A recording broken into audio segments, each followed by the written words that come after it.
하나님께서는 그 하나님의 뜻을 나타내시는 그런 방법으로 어떨 때는 꿈을 사용하시기도 하고 어떨 때는 이상과 환상을 사용하시기도 합니다.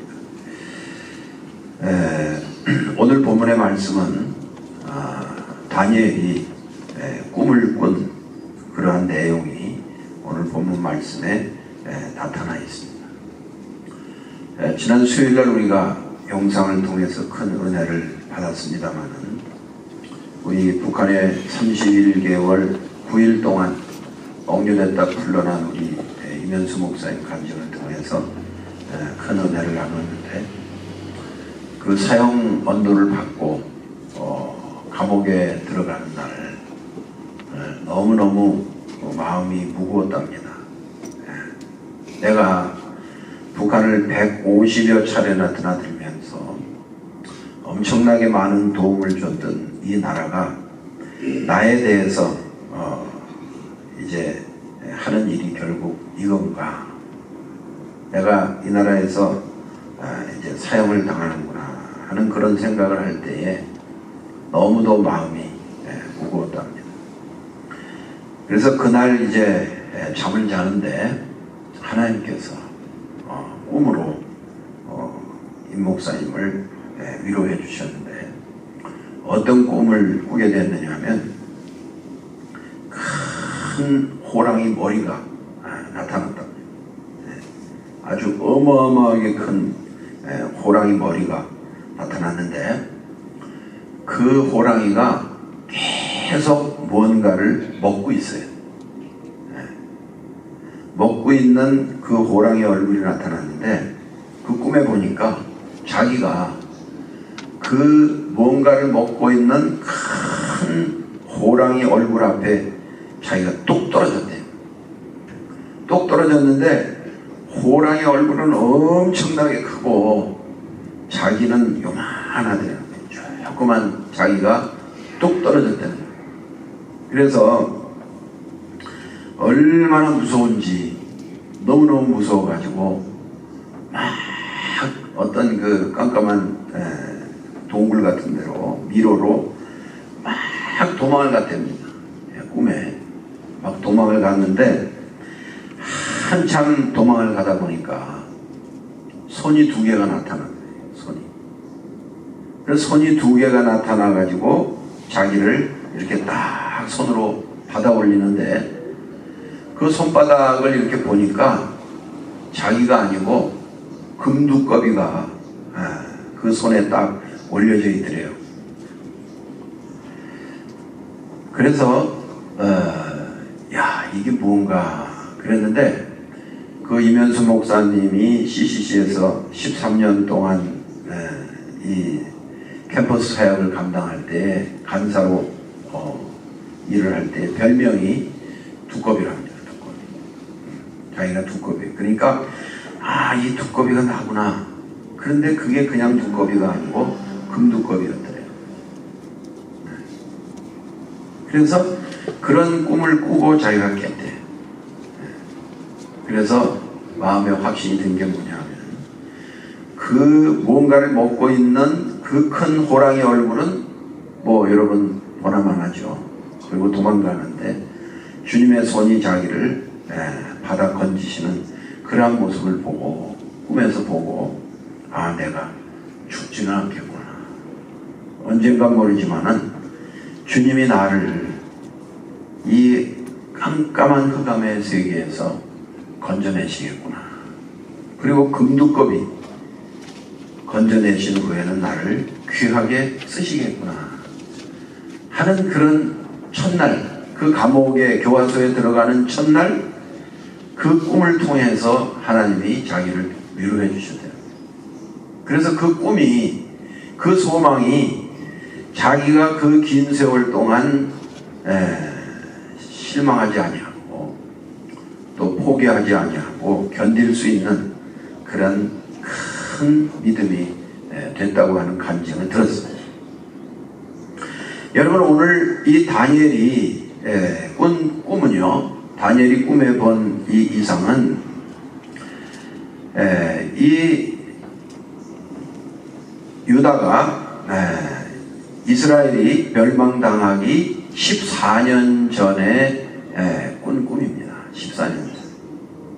시드기야 왕을 마지막으로 멸망당하기 14년 전에 꾼 꿈이에요. 그런데 이 다니엘이 이 꿈에 보니까 네 바람이 큰 바다로 몰려서 막 불어옵니다. 불어오는데 그 바다에서 네 짐승이 올라오는 거예요. 바다에서 네 짐승이 올라오는 거예요. 그래서 오늘 이 꿈에 자기가 본 그 짐승의 네 가지 모습을 오늘 본문 말씀에서 기록을 하고 있는 것입니다. 첫째는 어떤 짐승을 봤느냐 하면 사자 같은 짐승을 봤어요. 사자 같은 짐승을 봤는데 그 사자 같은 짐승이 날개가 달렸는데 무슨 날개를 달았느냐 하면 독수리의 날개를 달았습니다. 독수리의 날개. 그런데 그 날개가 성하지를 않고 뽑혔어요. 뽑혔고 또 땅에서 들려서 사람처럼 두 발로 섰다 그랬어요. 이 뽑힌 날개를 가진 이 사자 같은 짐승이 사람처럼 두 발로 서는 거예요. 두 발로 서는 거예요. 그리고 사람의 마음을 받았다. 이러한 짐승의 모습을 첫 번째 봤습니다. 여러분, 이 첫 번째 본 이 모습은 바로 신속하게 날개를 달고 신속하게 주위의 국가를 점령해 들어가는 바벨론을 의미하는 것입니다. 바벨론. 그런데 그 날개가 꼽혔다는 것은 그 나라의 왕이 능력을 상실하고 그리고 정말 우리가 잘 아는 것처럼 다니엘서 4장 기록을 보면 이 느부갓네살 왕이 43년을 통치를 했는데 그 43년을 통치하는 기간 동안 7때를 이상한 모습으로 지냈어요. 7때라고 하는 것은 7년을 가리키는 겁니다. 그 7년 동안 이 느부갓네살 왕이 희한한 모습으로 지나게 되어졌는데 어떤 모습으로 지냈느냐 하면 내가 사람에게서 쫓겨나서 소처럼 풀을 먹었다. 이 느부갓네살 왕이 사람이 사는데 같이 살지를 못하고 쫓겨났습니다. 들로 쫓겨나서 소처럼 풀을 먹었어요. 풀을 먹고 그리고 몸이 하늘 이슬에 젖었다. 들에서 사니까 몸이 이슬에 젖을 수밖에 없죠.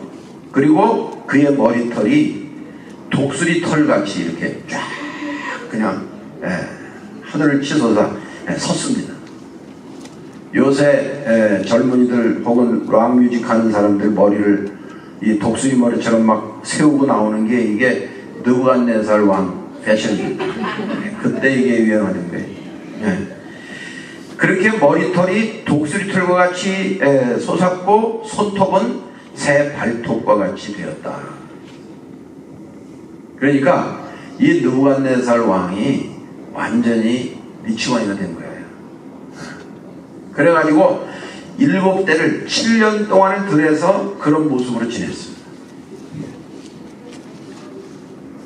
그런데 여러분, 하나님께서 그 느부갓네살 왕을 부르셨습니다. 부르셔가지고 저가 회개를 해요. 하나님 앞에 회개를 해요. 그래서 다니엘서 4장 36절 말씀을 보면 그 동시에 내 총명이 내게로 돌아왔고 또 내 나라 영광에 대하여도 내 위엄과 광명이 내게로 돌아왔고 또 나의 모사들과 관원들이 내게 조회하니 내가 내 나라에서 다시 세움을 입고 또 지극한 위세가 내게 더하였느니라. 여러분, 이 느부갓네살 왕이 회개할 때에 하나님이 멀쩡한 정신을 다시 그에게 주셨습니다. 그리고 저가 왕위에 다시 복직이 됐고요. 모든 신하들이 그 앞에 다시 줄을 섰고요. 그리고 저가 나라를 다시 다스리게 되었다. 그러면서 이 느부갓네살 왕 입에서 무슨 탄식이 터져 나왔느냐 하면, 그러므로 지금 나 느부갓네살이 하늘의 왕을 찬양하면, 하늘의 왕이 누굽니까? 하나님이에요. 지구 역사상 가장 폭군으로 이름났던 느부갓네살이 이러한 영적 경험을 하면서 하나님 앞에 회개하고 돌아왔어요. 그래서 이 느부갓네살 왕이 하나님을 찬양합니다. 그리고 칭송하며 하나님을 존경한다 그랬어요. 그리고 하나님의 하시는 일이 다 진실하고 그의 행하심이 의로우심으로 무릇 교만하게 행하는 자를 그가 능히 낮추시리라, 이렇게 말씀을 하셨어요. 저는 이 성경을 읽으면서 오늘 우리가 사는 이 역사에 느부갓네살 왕 못지않은 폭군이 한 사람 있죠. 여러분, 우리 대한민국 제일 가까운데 이런 사람이 하나 있는데, 제가 참 이 성경을 읽으면서 하나님 앞에 이렇게 기도했어요. 이 북핵 문제 이거 해결할 길이 없습니다. 네? 어떻게 해결합니까? 이 트럼프도 이거 해결을 못하고 아무도 이 문제를 해결을 못해요. 그래서 저는 이 느부갓네살이 회개하고 하나님을 찬양하는 모습을 보면서 이 북핵 문제가 해결되려면 한 사람이 회개하면 되겠구나, 그런 생각을 했어요. 여러분, 이게 불가능한 일이죠. 네? 목사님, 그 사람이 무슨 회개를 합니까? 그 사람 입에서 무슨 하나님을 찬양합니까? 여러분, 과거의 느부갓네살은 이 사람보다 더했어요. 더 잔인하고 더 우상을 많이 만들었고 더 악질이었어요. 참 이 모습을 보면서 거기에 해결점이 있지 않나, 그런 자그마한 소망도 하나 갖게 되어졌다고 하는 것입니다. 그런데 이렇게 대단하게 여겨졌던 이 바벨론이 없어진다는 말이에요. 멸망을 당한다는 말이에요. 그러면서 둘째 짐승이 이제 올라오게 되어지는 거예요. 여러분, 이 둘째 짐승은 어떻게 생겼느냐 하면, 곰과 같은데 몸 한편이 들려있고 그 입에 입 사이에는 새 갈빗대가 물렸는데, 그에게 말하는 자가 있어 이르기를 일어나서 많은 고기를 먹으라. 여러분, 이 두 번째 바다에서 올라온 짐승의 모습은 곰이고, 그런데 몸 한편이 들려있어요. 그리고 그 입에 이빨 사이에는 새 갈빗대가 물려있습니다. 그러면서 그 고기를 먹으라고 그렇게 음성을 들리는 거예요. 여러분, 이것은 세 나라를 쳐서 이긴 파사제국을 의미하는 거예요. 그러니까 이 바벨론이라고 하는 나라가 대단해 보이지만은 이 나라가 이제 파사에 의해서 정복을 당하게 된다. 그래서 애굽과 아수르와 바벨론을 이 파사가 점령을 합니다. 그 곰의 입에 있는 새 갈빗대가 바로 이 세 나라를 의미하는 거예요. 그래서 정말 이 바벨론도 멸망을 하고 다시 파사가 이 땅에 출현하게 되어지는 그러한 모습을 하나님께서 다니엘을 통해서 꿈으로 보여주시는 겁니다. 그 다음에 이제 세 번째 짐승이 바다에서 올라오게 되어지는데, 이 세 번째 짐승은 표범과 같은 것이 있다. 그리고 그 등에는 새의 날개가 넷이나 있다. 그리고 그 짐승에게 머리 넷이 있으며 또 권세를 받았으며, 정말 이 세 번째 짐승도 희한한 모습을 하고 바다에서 올라오는 거예요. 표범같이 생겼는데 등에는 새 날개가 4개나 있고, 그 짐승에게 머리 4이 있다. 또 권세를 받았다. 여러분, 이 세 번째 짐승은 이제 파사도 멸망을 해요. 파사드 멸망을 하고 어느 나라가 출현하냐면 헬라가 출현을 합니다. 전 세계를 소유할 수 있는 능력을 가졌다고 말이에요. 우리가 잘 아는 대로 알렉산더 대왕이 이끄는 이 헬라, 이 정복력은 정말 대단했습니다. 네. 그리고 이 머리 넷은 이 알렉산더 대왕 이후에 출현하게 될 4명의 장수를 의미합니다. 시리아 지역을 점령한 셀루쿠스라든지 또 소아시아 지역을 점령한 안티고누스라든지 또 애굽이나 아프리카 지역을 점령한 프톨레미라든지 또 마게도니아 지방을 점령한 안티파테르라든지 이러한 장수들이 출현할 것을 암시하고 있는 그러한 모습을 다니엘의 꿈을 통해서 하나님이 보여주셨습니다. 그리고 이제 마지막에 넷째 짐승이 올라오는데 이 넷째 짐승은 무서웠다 그랬어요. 그리고 놀라웠다 그랬어요. 또 극히 강하다 그랬어요. 또 큰 천리를 가지고 있다 그랬어요. 그래서 이 큰 천리 이빨을 가지고 먹고 부서뜨리고 그리고 먹고 부서뜨리지 않은 그 나머지는 모두 발로 밟아버리고 그리고 이 짐승은 이제까지 보았던 세 짐승과 다르고 또 10뿔이 있다. 또 작은 뿔이 그 사이에서 나오더니 먼저 뿔 중에 셋이 그 뿌리까지 뽑혔으며 이 작은 뿔에는 사람의 눈 같은 눈이 있고 또 입이 있어 큰 말을 하였다. 그래서 다니엘이요 이 네 짐승의 모습을 보면서 너무너무 무서웠습니다. 특히 이 4번째 짐승을 볼 때에 너무너무 무서웠어요. 그래서 오늘 성경 말씀을 보면 15절 말씀에 봉독한 그 다음 절 말씀을 보면 다니엘이 중심에 근심하며 뇌 속의 이상이 나로 번민케 한지라 내가 그 곁에 모신 자 중 하나에게 나아가서 이 모든 일의 진상을 물으매 그가 내게 고하여 그 일의 해석을 알게 하여 가로되 그 네 큰 짐승은 네 왕이라. 제가 지금 말씀드린 대로 이 네 나라들 왕을 가리키는 거예요. 이 왕들이 세상에 일어날 것이로되 지극히 높으신 자의 성도들이 나라를 얻으리니 그 누림이 영원하고 영원하고 영원하리라. 그러면서 다니엘이 또 질문을 해요. 내가 넷째 짐승의 진상을 알고자 하였으니 곧 그것은 모든 짐승과 달라서 심히 무섭고 그 이는 철이요 그 발톱은 노시며 먹고 부서뜨리고 나머지는 발로 밟았다. 그리고 또 그것의 머리에는 10뿔이 있고 그 외에 또 다른 뿔이 나오매 3뿔이 그 앞에 빠졌으며 그 뿔에는 눈도 있고 큰 말하는 입도 있고 그 모양의 동류보다 강하여 보인 것이라.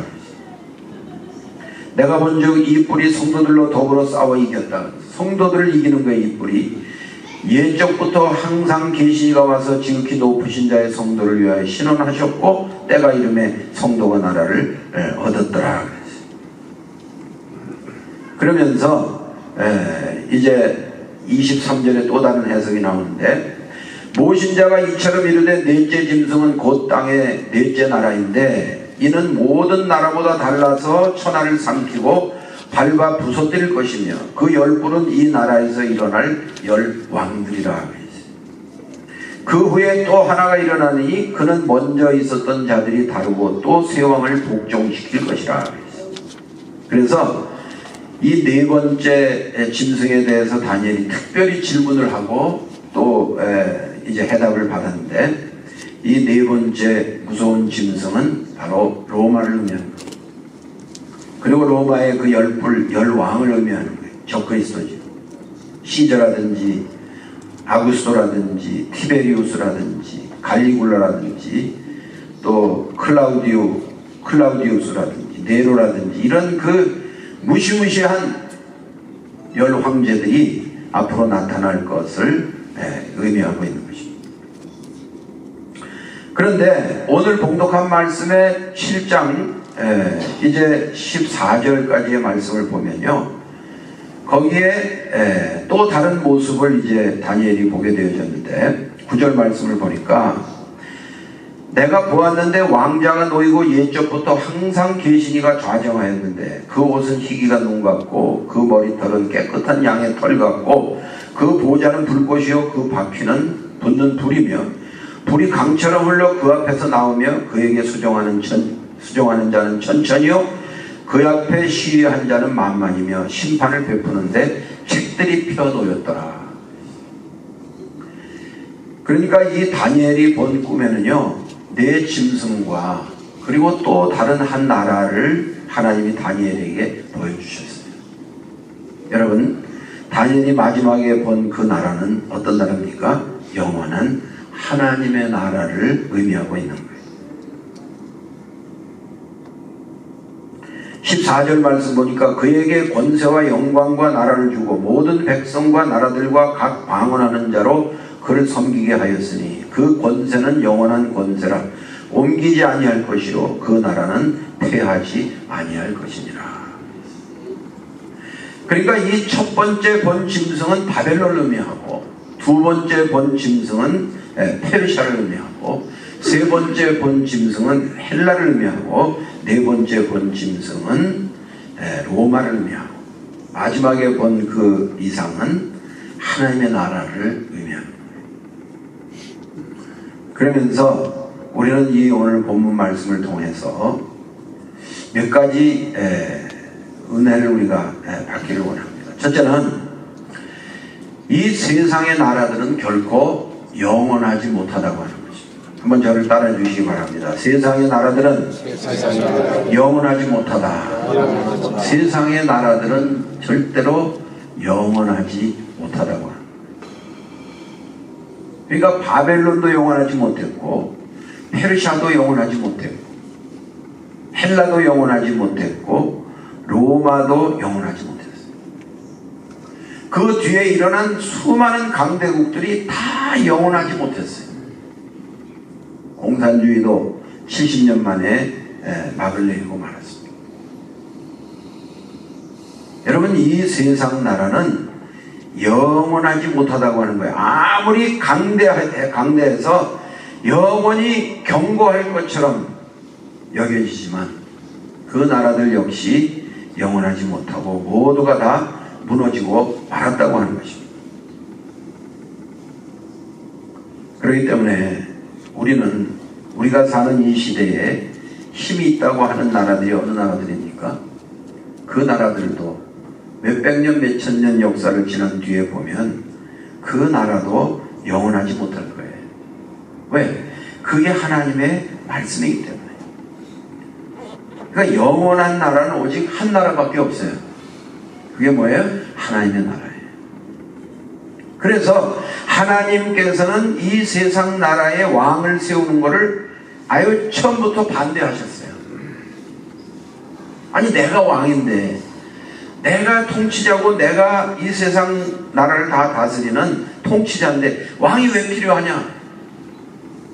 만약에 너희들이 왕을 세운다 그러면 그 왕들이 너희들을 지배할 것이고 너희들에게서 세금을 뜯어갈 것이고 너희들의 자녀들을 군사로 다 징집해 갈 것이고 너희들은 그들의 권세 앞에 다 모든 것을 빼앗기고 고통과 괴로움을 당할 것이라고 하나님께서 이스라엘의 초대 왕인 사울을 세우실 때 이미 말씀을 하셨어요. 왕이 필요 없다. 그런데도 주변 나라들이 왕을 세우니까 왕을 주세요. 우리도 왕을 세워주세요. 계속 요청을 해서 하나님께서 그런 왕을 세워라. 그래서 사울 왕을 세운 거예요. 여러분, 그러나 이 사람이 통치하는 이 세상 나라들은 영원할 수가 없다고 하는 것입니다. 절대로 영원할 수가 없다고 하는 것을 우리는 이 다니엘이 꾼 꿈을 통해서 알 수가 있어요. 그리고 이 세상 나라의 왕들, 지도자들은 모두가 다 너나 할 것 없이 똑같이 공통점이 있어요. 그게 뭐냐 하면 다 이기심에 사로잡혀 있다고. 그러니까 어떤 왕도 백성을 이롭게 해야 되겠다 그런 왕은 없어요. 모두가 다 이기심에 사로잡혀 있어요. 이 세상 나라의 왕들은 다 이기심에 사로잡혀 있는 사람들이에요. 그리고 이 사람들은 이기심을 이루기 위해서 굉장히 잔인합니다. 그 야수성 엄청 잔인하다고 하는 거예요. 여러분, 우리가 공부를 하고 그동안 또 우리가 사는 기간 동안에 본 많은 그런 권세자들을 봅니다만은 하나 할 거 없이 너나 할 거 없이 잔인해요. 이기심과 야수성에 사로잡혀 있는 사람들이에요. 그러니까 여러분, 꿈을 깨셔야 돼요. 어떤 사람들은 그래요. 정말 좋은 지도자가 나타나서 우리를 행복하게 해줄 것이다. 꿈 깨세요.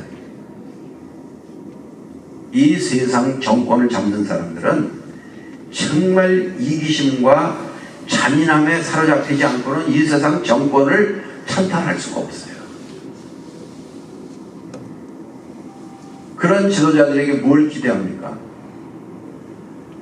거기에다 무슨 소망을 둡니까? 이 세상 속성인 마귀의 속성에 사로잡힌 지도자들이에요. 그 이기심과 야수성과 잔인성은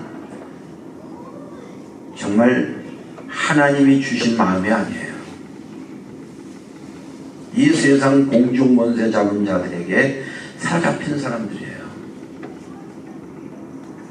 그러니까 그 이기심과 그 야수성과 그 잔인성은 정말 우리가 몰라서 그렇지 매스컴에 표출되지 아니한 그런 이기심, 그런 야수성, 그런 잔인함은 상상을 초월해요.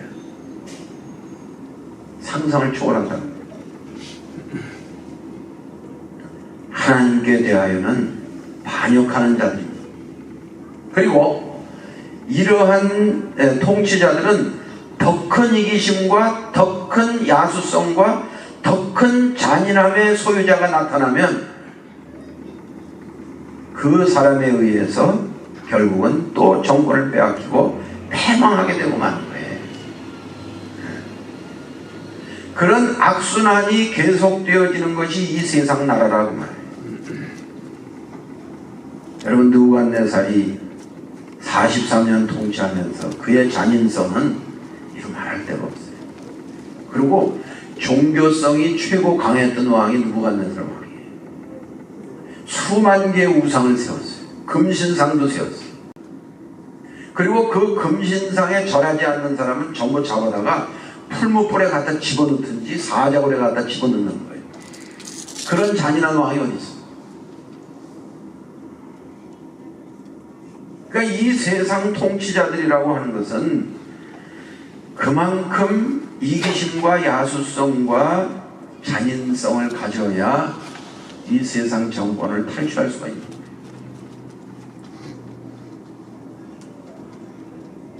그런데 더 큰 이기심, 더 큰 야수성, 더 큰 잔인함의 소유자가 나타나면 그 정권을 그 사람에게 빼앗기고 말.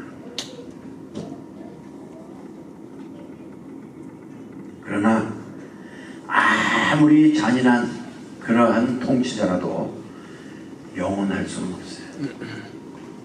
다 망하게 되어졌다고 하는 것을 이 성경 말씀을 통해서 오늘 우리들에게 말씀해주고 있는 것입니다.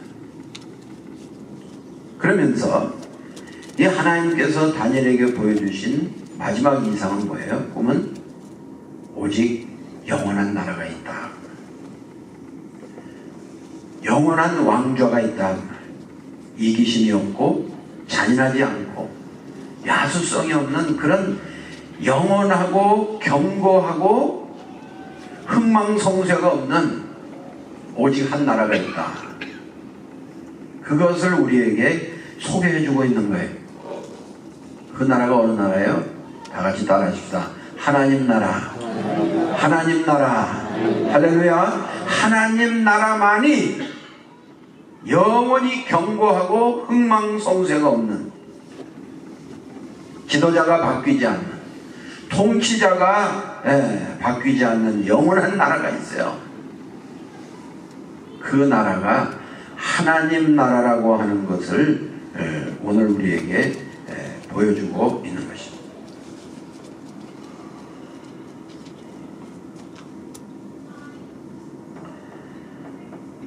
그래서 18절 말씀을 보면 지극히 높으신 자의 성도들이 나라를 얻으리니 그 누림이 영원하고 영원하고 영원하리라 3번을 했어요.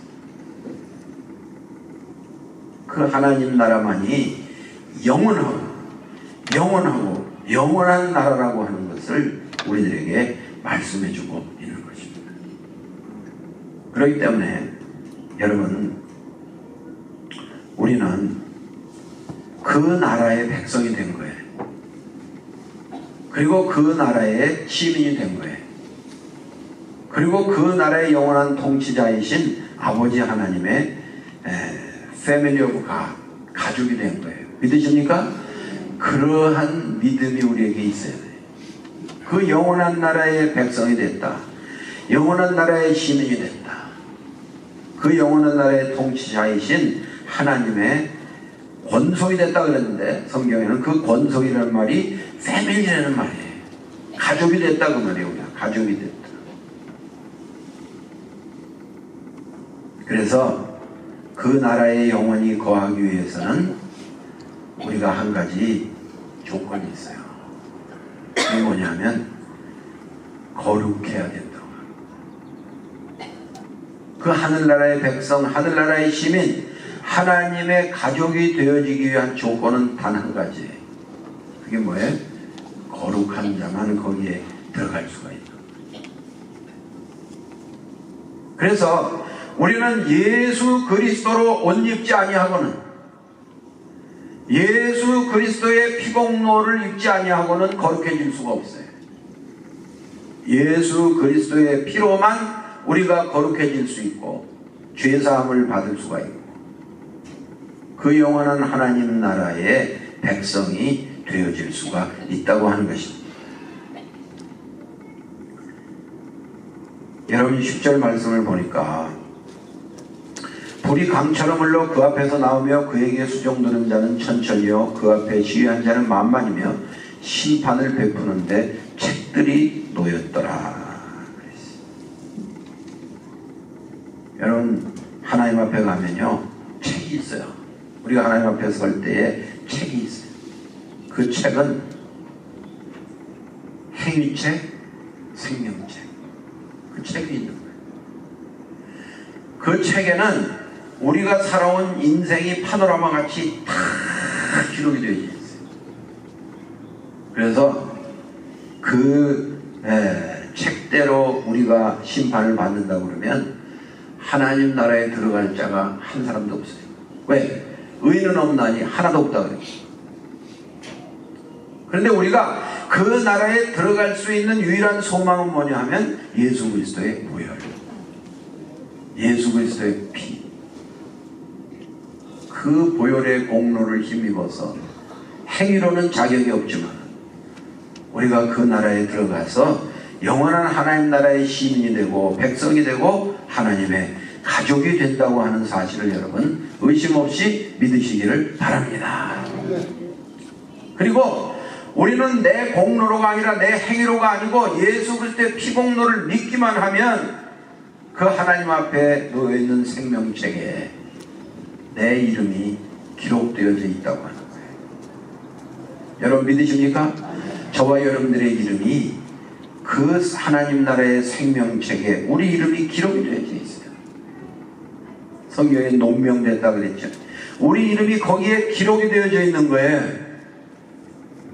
그러니까 우리들은 이제 그 믿음을 가지고 사는 거예요. 나는 내 행위로가 아니고 믿음으로 하나님 나라 시민 됐다, 백성 됐다, 하나님의 가족이 됐다 하는 그 믿음을 가지고 믿음의 확신 속에 살아가는 거예요. 그러니까 누가 물어요 여러분들에게, 당신은 구원을 받았습니까? 글쎄요 모르겠는데 이러시면 안 돼요. 예수 그리스도의 피값으로 죄사함 받은 것이 확실하다고 하면, 나는 형편없는 인간이었지만은 예수 그리스도의 피공로를 힘입고 하늘나라 생명책에 내 이름이 기록되어져 있습니다. 나는 내 이름이 하늘나라 생명책에 기록되어진 사람입니다. 이렇게 믿음의 확신을 가지고 대답할 수 있어야 된다. 이게 복음입니다. 우리 큰빛교회 성도님들, 예수 그리스도의 피값으로 말미암아 저와 여러분들의 이름이 이 하나님 나라의 이 책에, 생명책에 다 기록되어져 있다고 하는 사실을 의심 없이 믿으시기를 바랍니다. 그러므로 우리는 이제 더 이상 이 세상 나라에 대한 어떤 그런 막연한 기대감, 좋은 그런 나라가 오겠지 여러분 정말 없어요. 다 이기심의 소유자들, 다 잔인한 사람들이, 야수성이 충만한 사람들이 오직 하나님 나라를 소망하면서 이 몸의 소망 무행과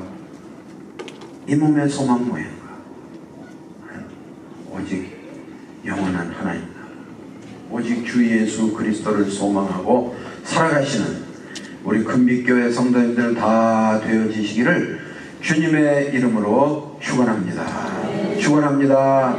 기도하시겠습니다.